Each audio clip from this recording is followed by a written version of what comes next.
கடகத்துக்கு பொறுத்த மட்டும் பாத்தீங்கன்னா சப்தம அஷ்டமஸ்தானத்துக்கு அதிபதி சனி 9ஆம் இடம் பாக்யஸ்தானத்துக்கு வரப்போறார். கடகத்தை பொறுத்த மட்டும் பாத்தீங்கன்னா இது அம்பிகையின் ஆதிக்கம் நிரம்பிய ஒரு ராசி. அடுத்து பாத்தீங்கன்னா இது ஒரு நீர் ராசி. அப்போ அம்பிகை நீர் இந்த ரெண்டும் இணைச்சு பாருங்க, ஒரு அற்புதமான ஆலயம் கிடைக்கும். எது? கன்னியாகுமரியில உள்ள நீர்நிலைக்கு அருகில் உள்ள ஆலயம். வரதட்சணை சீர் சார்ந்த விஷயத்துல ராகு அங்க இருக்கிறதுனால ரொம்ப கவனமா அந்த பேச்சுவார்த்தைகள்ல ஈடுபடணும். இது கடகராசியில திருமண வயதை நெருங்கியவர்களுக்கான பலன். அட்டமாதிபதி 9ஆம் இடத்துக்கு போகும்போது நீங்க யார குருவுன்னு நம்பி போறீங்களோ, இல்ல யாரு ஆன்மீகவாதின்னு நம்பி போறீங்களோ அவங்களால பெரும் பாதிப்புகள் ஏற்படும். ஓம் ஸ்ரீ ஆதித்யாய சசோமாய மங்களாய புதாயச குரு சுக்ர சனிப்பியச ராகவே கேதவே நம. நவக்கிரக நாயகர்களுக்கு எனது வணக்கங்கள். அம்மன் அருள் சேனல் நேயர்களுக்கு எனது மனமார்ந்த வணக்கங்கள். சார், வாக்கியப்படி சனி பயிற்சி ஆரம்பிக்க போகுது. அது எப்போ ஆரம்பிக்குது, என்னெல்லாம் அது பண்ண போகுது? மார்ச் மாதம் 6ஆம் தேதி காலையில 8:24க்கு கும்பராசியிலிருந்து மீனராசிக்கு பயிற்சியாக போகுது. சார், நம்ம வாக்கியப்படி பார்க்கணுமா இல்ல திருக்கணிதப்படி பார்க்கணுமா? 2 முறையில பார்த்துக்கிட்டு இருக்காங்க. இதுல நம்ம எதை கூர்ந்து கவனிக்கணும், எதை நம்ம பார்க்க போகணும்? இப்போதைக்கு வாக்கியப்படி வரப்போகுது. ஆல்ரெடி ஏற்கனவே பஞ்சாங்கத்துல திருக்கணிதப்படி வந்துருச்சு. இப்ப நம்ம வாக்கியப்படி வரப்போகுதுன்னு சொல்றாங்க. இது நம்ம எப்படி பார்க்கணும்? வாக்கியத்தை பொறுத்த மட்டும் வாக்கியம் திருக்கணிதம் அப்படிங்கிற முறைகள் எல்லாமே பாத்தீங்கன்னா ஆலயத்துக்காக ஒரு விஷயத்திலையும் தனி மனிதர்கள் ஜாதகம் பார்க்கறதுக்காக ஒரு வகையும் பயன்படுத்துவது மரபு. அதுல இப்ப நம்ம பார்க்க இருக்கிறது வாக்கிய கணிதத்தின்படி பயிற்சி ஆகக்கூடிய விஷயங்கள்ல சனி என்ன தாக்கத்தை தரப்போறார், இன்பமா துன்பமா என்ன செய்ய போறாருங்கிறத இப்ப நம்ம பார்க்க போறோம். நவக்கிரகங்கள்ல சனியை பார்த்தா மட்டும் நம்ம பயப்படுறோமே, அது எதுனால? மற்ற பயிற்சியெல்லாம் பார்த்தா பயம் இல்லை, பட் ஆனா சனியை பார்த்தா மட்டும் பயம். அது 2.5 வருஷம் வேற இருக்க போகுது. இப்போ மற்ற பயிற்சியெல்லாம் கொஞ்ச நாள்லயே போயிருது. இது மட்டும் ஏன் இவ்வளவு தூரம், இவ்வளவு நாட்கள் எடுத்துக்குது? நல்ல கேள்வி. இப்போ சூரியன் தான் சூரிய குடும்பத்தின் தலைமை பொறுப்புல இருக்கக்கூடியவர் யாரு அப்படின்னா சூரியன். சூரியனுக்கு மிக அருகாமையில் இருக்கக்கூடிய கோள்கள் அப்படின்னா புதன். அப்போ அது கொஞ்சம் ஒரு மாத காலத்துக்குள்ள, ஒரு 28 நாளுக்குள்ள ஒரு சுழற்சியை முடிச்சிருவார். அதனாலதான் அடுத்து பாத்தீங்கன்னா நீங்க சுக்கிரன் அவரும் கிட்டத்தட்ட 27ல இருந்து 30 அந்த தினங்களுக்குள்ள ஒரு சுழற்சியை முடிச்சிருவார்.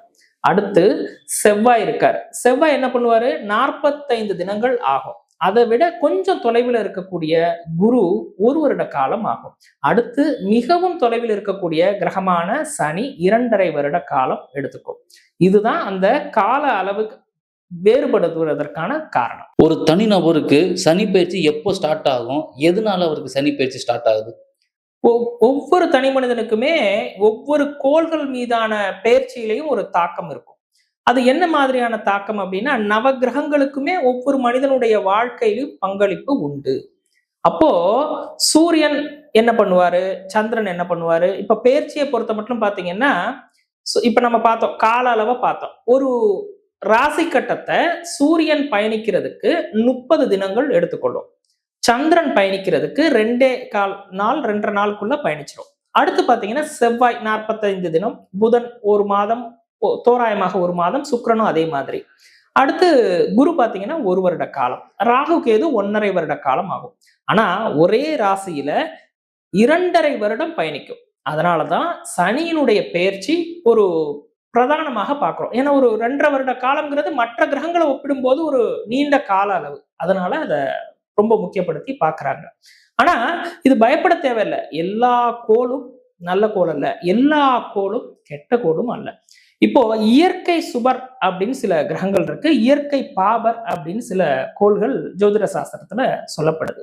ஆனா இந்த சனி பகவான் ஒவ்வொரு ராசிக்கும் அவங்களுடைய ஜென்ம ஜாதகத்துல, ஜனன ஜாதகத்துல என்ன மாதிரி தன்மையில இருந்திருக்காருங்கிறதையும் சேர்த்து இதை பார்க்கணும். இப்ப நம்ம பயிற்சி பலன்கள் பார்க்கறதுங்கிறது ஒரு பொது பலன் தான். ஆனாலும் அவங்களுக்கு நடக்கக்கூடிய திசாபுத்தியின் அடிப்படையில இந்த கோச்சாரத்தையும் இணைத்து பார்க்கும்போதுதான் இதனுடைய முழுமையான பலனை பார்க்க முடியும். இப்போ நவக்கிரகங்கள்ல சனிய பார்த்தா மட்டும் ஒரு பயம் வருது எல்லாத்துக்கும் ஆட்டோமேட்டிக்கா. மத்ததெல்லாம் பார்த்தா கூட ஒண்ணும் பிரச்சனை இல்ல. ஆனா சனி பெயர்ச்சின்னு வந்துட்டா ஆட்டோமேட்டிக்கா ஒரு பயம் வந்துருது. அது எதனால? அது காலங்காலமாவே அதுல நம்ம மனசுல பதிக்கப்பட்டிருக்கு. அப்படிலாம் எதுவுமே இல்ல. இப்போ ஒவ்வொரு வீட்டுக்கும் ஒரு ஆதிபத்தியம் இருக்கு. மேஷ ராசிய பொறுத்த மட்டும் பார்த்தீங்கன்னா, செவ்வாய் அதிபதி. ரிஷபத்துக்கு பார்த்தீங்கன்னா, சுக்கிரன் அதிபதி. மிதுனத்துக்கு புதன் அதிபதி. அப்போ இவருக்கு கடகத்துக்கு பார்த்தீங்கன்னா, சந்திரன் அதிபதி. சிம்மத்துக்கு சூரியன் அதிபதி. கன்னிக்கு புதன் அதிபதி. துலாமுக்கு பார்த்தீங்கன்னா சுக்கிரன் அதிபதி. விருச்சிகத்துக்கு செவ்வாய். தனுசுக்கு குரு. மகர கும்பத்துக்கு பார்த்தீங்கன்னா சனி அதிபதி. மீனத்துக்கு குரு அதிபதி. சோ ஒவ்வொரு இடத்துக்கும் ஒரு ஒரு ஆதிபத்தியத்தை கொண்டு ஒவ்வொரு கிரகமும் செயல்படுது.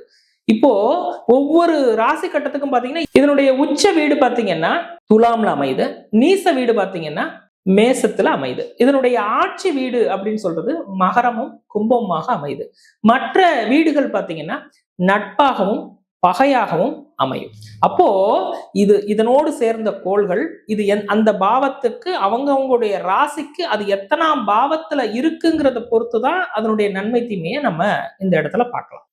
இப்ப சனியை பத்தி கூடுதல் தகவலுக்கு ஜோதிட ரீதியாக சில அனுபவங்கள் உங்களுக்குள்ள அனுபவங்கள்லாம் பார்த்தா கொஞ்சம் பகிர்ந்து கொள்ளுங்களேன். இப்போ மகர கும்பம் ஆட்சி வீடா இருக்கு. உச்ச நீச வீடா மேஷமும் துலாமும் இருக்கு. அதை பார்த்தோம் இல்லையா?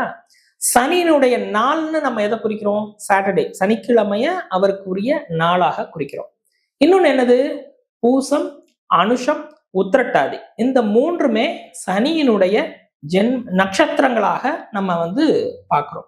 அடுத்து சனியினுடைய கிரகத்தினுடைய வாகனம் அப்படின்னு சொல்லிட்டு ஆன்மீக ரீதியா எதை சொல்றாங்கன்னா காகம் அதை சொல்றாங்க.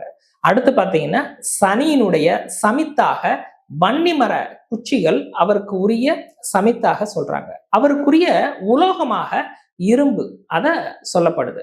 சனி ஒரு ஜனன ஜாதகத்துல அவருடைய திசா புத்தியாக 19 வருட காலம் அவர் ஆட்சி செய்வார். அது திசா புத்தியில இது கோச்சாரம். கோச்சாரம்ங்கிறது ஒரு ராசி கட்டத்துக்குள்ளது. திசா புத்திங்கிறது சனி பகவானுக்குரிய ரத்னங்களாக நீலக்கல் குறிப்பிடப்படுது. இதெல்லாமே ஜோதிட சாஸ்திரத்துல குறிப்பிடப்படுது. சனி பயிற்சிங்கிறது சனி வந்ததுக்கு அப்புறம் தான் அந்த பலனை தருவாரா, இல்ல வர்றதுக்கு முன்னாடியே அவர் தர ஆரம்பிச்சிருவாரா, இல்ல வந்ததுக்கு அப்புறம் தான் அவருடைய பலன்களை தர ஆரம்பிப்பாரா? இது எப்படி சார்? நல்ல கேள்வி. நவ கிரகங்களுமே ஒவ்வொரு ராசி கட்டத்துக்கு பயணிக்கிறதுக்கு முன்னாடியே பலன் தருமா, இல்ல வந்த பிறகு பலன் தருமான்னு கேக்குறீங்க. ஆமா. புயல் ஒண்ணு ஆரம்பிக்குதுன்னா காத்து முதல்ல வர்றது இல்லையா? அது போல பெயர்ச்சி ஆகிறதுக்கு முன்னாடியே இப்ப சூரியன் ஒரு ராசிக்கு பயணிக்கிறதுக்கு 4 நாட்களுக்கு முன்னாடில இருந்தே அதோட எஃபெக்ட தருவார். சந்திரன் பாத்தீங்கன்னா ஒரு 3ல இருந்து 4 நாளிகைக்கு முன்னாடில இருந்தே தருவாரு.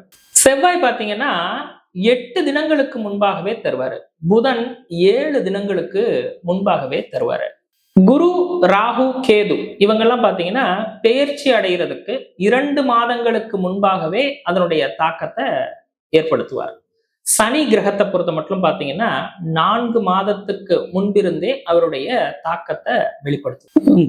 சனி பார்வைன்னு சொல்றாங்கல்ல, இப்போ சனி பார்வை இருக்கிற இடத்துகளுக்கு தான் அதோட பாதிப்பு வருங்களா, இல்ல அது எப்படின்னு கொஞ்சம் எக்ஸ்பிளைன் பண்ணுங்க சார். குரு நின்ற இடம் பாழ், பார்க்கும் இடம் சிறப்பு.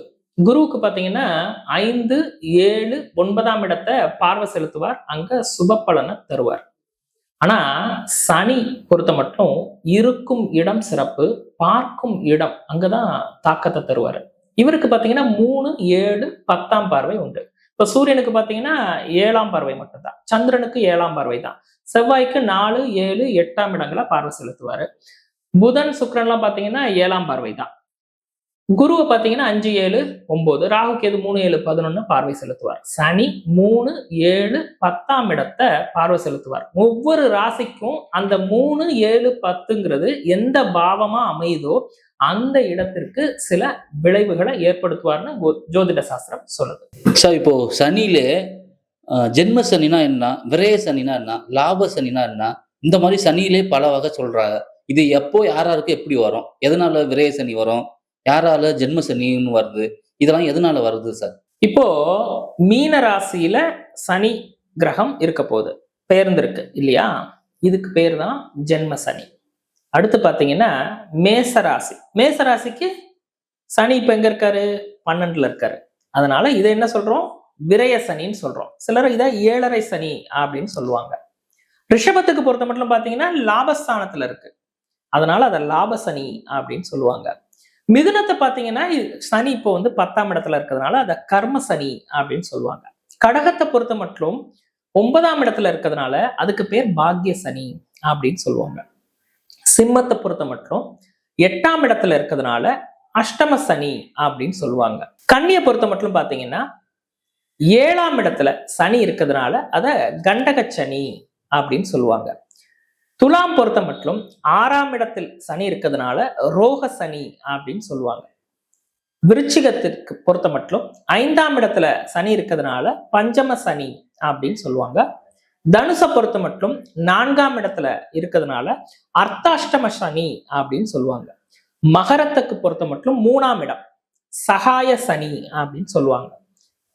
கும்பத்தை பொறுத்த மட்டும் 2ஆம் இடத்துல இருக்கிறதுனால இது 7.5 சனி முடியக்கூடிய காலம் அப்படின்னு சொல்லிட்டு பாத சனி அப்படின்னு சொல்லுவாங்க. 12 ராசியில சனி எங்க இருக்காரோ அதற்கு ஏற்ப அதற்கு ஒரு பெயர் வைத்திருக்காங்க ஜோதிட முன்னோர்கள். சார், கடக ராசி இந்த சனி பேச்சுல என்ன பண்ண போறாரு? 2.5 வருடம் என்ன பண்ண காத்துக்கிட்டு இருக்காரு அவரு? கடகராசி எமோஷனலான ராசி அப்படின்னு சொல்லுவாங்க. தாய்மை உள்ளம் கொண்ட கடகராசி. உணவு பிரியர்கள், உணவு சமைப்பதுல மிகவும் கெட்டிக்காரர்கள். தங்களுடைய தொழில்ல பாத்தீங்கன்னா ஒரு பொட்டன்ஷியோட இருக்கக்கூடிய ராசி யாருன்னா கடகராசி. பெரும் ஆதிபத்தியம் கொண்ட மன்னர்கள்லாம் பாத்தீங்கன்னா, மன்னர்னா ஒரு நிர்வாகம் செய்தவர்கள்லாம் பாத்தீங்கன்னா கடக லக்னம் கடகராசியை சார்ந்தவங்களா இருப்பாங்க.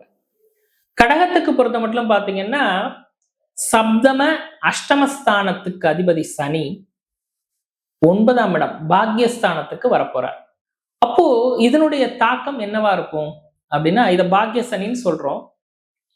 திருமண வயதை கொண்ட கடகராசிக்காரர்களுக்கு ஒரு ஆலயத்துக்கு செல்லும் போது திருமணம் கைகூடுவதற்கான வாய்ப்புகள் உண்டு. ஆனா அதே நேரத்துல திருமணம் கைகூட போகுது. ஆனா அந்த நேரத்துல அட்டமாதிபதியாவும் இருக்காரு அவரும் அங்க சேர்ந்திருக்காரு. அப்போ இந்த பேச்சுவார்த்தைகளை பொறுத்த மட்டும் திருமணம் காலங்கள்ல பாத்தீங்கன்னா நம்ம வரதட்சணை சார்ந்த விஷயத்தை ஊக்குவிக்கிறது இல்லை. இருந்தாலும் இந்த காலகட்டத்துல வரதட்சணை அப்படிங்கிறது 8ஆம் பாவத்தை குறிக்குது. அந்த இடத்து அதிபதியாவும் அவர் வர்றாரு. அதனால வரதட்சணை சீர் சார்ந்த விஷயத்துல ராகுவும் அங்க இருக்கிறதுனால ரொம்ப கவனமா அந்த பேச்சுவார்த்தைகள்ல ஈடுபடணும். இது கடகராசியில திருமண வயதை நெருங்கியவர்களுக்கான பலன். அடுத்து பாத்தீங்கன்னா அட்டமாதிபதியா இருக்கக்கூடிய சனி 9ஆம் இடத்துக்கு போறார். இதனுடைய பலன் என்ன அப்படின்னா ரிலீஜியஸ் ஹிப்போக்ரைட்ஸ் அப்படின்னு சொல்லுவாங்க. இது என்ன அப்படின்னா, இப்போ ஏதோ ஒரு விஷயத்துக்கு நமக்கு ஒரு வழிகாட்டுதல் கிடைக்கும் அப்படின்னு தான் நீங்க நம்ம ஆன்மீக பெரியோர்கள் குருமார்களை சந்திக்க போவோம். ஆனா உள்ளுக்குள்ள போய் பாத்தீங்கன்னா அவங்க பெரிய மோசடி செய்த நபர்களாக கிரிமினல்ஸாக இருப்பாங்க, இல்லைன்னா வேஷம் போட்டுக்கிட்டு வேடதாரிகளாக இருப்பாங்க. அட்டமாதிபதி 9ஆம் இடத்துக்கு போகும்போது நீங்க யார குருவுன்னு நம்பி போறீங்களோ, இல்ல யாரு ஆன்மீகவாதின்னு நம்பி போறீங்களோ அவங்களால பெரும் பாதிப்புகள் ஏற்படும் அப்படின்னு சொல்லி ஜோதிட நூல்கள் தெரிவிக்கிறது. எனவே அதுல ரொம்ப கவனமா இருக்கணும். அடுத்து பாத்தீங்கன்னா இந்த ராசியில மீன ராசியில சனி தன்னுடைய பார்வைய லாபஸ்தானத்துக்கு தரப்போறார். அப்போ அது என்ன பண்ணும்? 11ஆம் இடம்ங்கிறது மூத்த சகோதர வகைகளை குறிக்கும். அவங்களுக்கு சில இடர்பாடுகள் வர வாய்ப்புகள் உண்டு. நண்பர்களுக்கு இடர்பாடுகள் வர வாய்ப்பு உண்டு. அடுத்து தன்னுடைய 7ஆம் பார்வையாக 3ஆம் இடம் அப்படின்னு சொல்லக்கூடிய இளைய சகோதர ஸ்தானத்தை பார்வை செலுத்த போறார். அப்போ இளைய சகோதரி வர்க்கமும் மற்றும் மாமனார் வகையராக்கள் இருந்தாங்கன்னா அந்த வயதை ஒட்டியவர்களுக்கு அவங்களுக்கு சில உடல் ரீதியாக சில சச்சரவுகள் ஏற்படுறதுக்கு வாய்ப்புகள் உண்டு. அடுத்து தொண்டை பகுதியை குறிக்கும். தொண்டை பகுதிங்கிறது இப்போ நமக்கு தைராய்டு ஓரியன்டடு இல்லைன்னா இருமல், சின்ன சின்ன சளி தொந்தரவுகள் இதெல்லாம் ஏற்படுறதுக்கான காலம் இது. அடுத்து பாத்தீங்கன்னா சனி தன்னுடைய 10ஆம் பார்வையாக 6ஆம் இடத்தை பார்வை செலுத்த போறார். 6ங்கிறது பாத்தீங்கன்னா அடிவயிறு பகுதியை குறிக்கக்கூடியது. அப்போ வயிற்று பகுதியில சில பிரச்சனைகள் வர வாய்ப்பு உண்டு. உணவு வகைகள்ல கவனம் செலுத்தணும். ஆயில் ஃபுட்ல ரொம்ப ரொம்ப கவனம் எடுக்கணும். இந்த காலகட்டத்துல இப்படி இருந்தா இந்த பெயர்ச்சி காலங்களிலிருந்து தற்காத்துக் கொள்ளலாம். சார், கடகராசி பரிகாரம் என்ன? எந்தெந்த கோயில்களுக்கு போகணும்னு? சரி, கடகத்தை பொறுத்த மட்டும் பாத்தீங்கன்னா இது வந்து அம்பிகையின் ஆதிக்கம் நிரம்பிய ஒரு ராசி. அடுத்து பாத்தீங்கன்னா இது ஒரு நீர் ராசி. அப்போ அம்பிகை நீர், இந்த ரெண்டும் இணைச்சு பாருங்க, ஒரு அற்புதமான ஆலயம் கிடைக்கும். எது? கன்னியாகுமரியில உள்ள நீர்நிலைக்கு அருகில் உள்ள ஆலயம். இப்போ அங்க எப்படி கன்னியாகுமரி பகவதி இருக்காங்களோ அதே போல கன்னியாகுமரி போக முடிஞ்சவங்க கன்னியாகுமரி போகலாம். அப்படி இல்லை அப்படின்னா நீர்நிலைக்கு அருகாமையில் இருக்கக்கூடிய சாந்தமுடைய ஒரு அம்பிகையை வழிபாடு செய்வது ரொம்ப சிறப்பா இருக்கும்.